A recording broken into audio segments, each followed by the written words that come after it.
አርሰናል አንድ ጨዋታቻ ስለወጣ የዋንጫ ቡድን አይደለም ይላሉ። ምክንያቱም ዛሬ አቻ የወጣ ነው በአገረ እንግሊዝ በትልቁ ሊግ ውስጥ በአሁኑ ሰዓት ሶስተኛ የሀገሪቱ ምርጥ ቡድን ከሆነው ሰንደርላንድ ጋር ያውም ከሜዳ ውጭ ባደረግነው ጨዋታ አቻ መውጣታችን አርሰናል ልክ እንደተሸነፈ አያድርገው የሚቆጥሩም ሰዎች አሉ ብሏል ማይክል አርቴታ።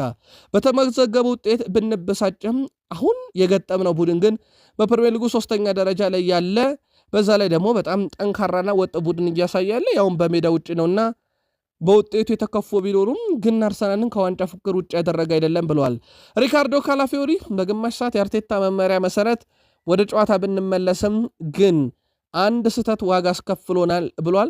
በአንድ ስህተት እዚህ አንድ ነጥብ አተናል ያለው ሪካርዶ ካላፊዮሪ ከረፍት በኋላ ግን ብዙ ተሻሽለን ነበር የመጣ ነው ብሏል። ግን ውጤት ማግኘት ያልቻሉበት ሙሉ ውጤት ማግኘት ያልቻሉበት ነበር። አርሰናል አሁን የጉዳት ታሪኩ 3 አጥቂዎቹን ያጣበት ቪክተር ዮኬሬሽ ከሃቨርስ ጋብሪኤል ጄሱስ የሌለበት በአሰተኛ 9 ቁጥር እንዳምነው እየተጫወተ ያለበት አጋጣሚ ነው። ምናልባት ይሄ እንደ መጥፎ ድል ሊቆጠር ይችላል። ምክንያቱም አርሰናል 3 አጥቂ ያለው ያውም አንደኛው አጥቂ በስፖርቲንግ ሊዝበን በሊግ 39 ግብ ያስቆጠረ በአውሮፓ የተመሰከረለት ግብ አስቆጣሪ በርከት ያለ ገንዘብ አውጥተው ያመጡት በዚህ ዓመት የለውጡ አካል ይሆናል የዋንጫው ምንጭ ይሆናል የተባለ ተጫዋቻቸውንም ተጎዳ። ያው እንደለመዱት በሚካኤል ሜሪኖ እየተጫወቱ ነው። ይሄ መጥፎ ድል ሊሆን ይችላል አርሰናል ከዚህ ሁሉ ከዋክብቶቻቸው 9 ቁጥር ንጹህ አለመኖሩ ያውም በጉዳት ምክንያት።